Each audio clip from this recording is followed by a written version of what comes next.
چه شعرم بدی من بخونم؟ بفرمایید. دستون درد نکنه. با اجازه. توی افشار قلبم را ربودی، دل و جانم اسیر خود نمودی. مرا سوز صدایت بود مرهم، تو شعر عشق را در من سرودی. آخه این دفتر شعر رو برای من گفته. بله معلومه که حقیقتا شما رو دوست داره. تو که دکتر اعصاب و روانی.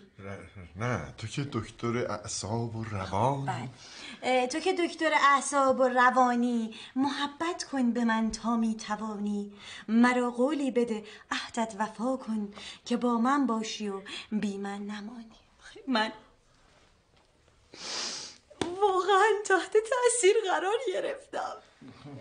ببین یادته بهت گفتم که نمیخواد اصلا نگران باشی.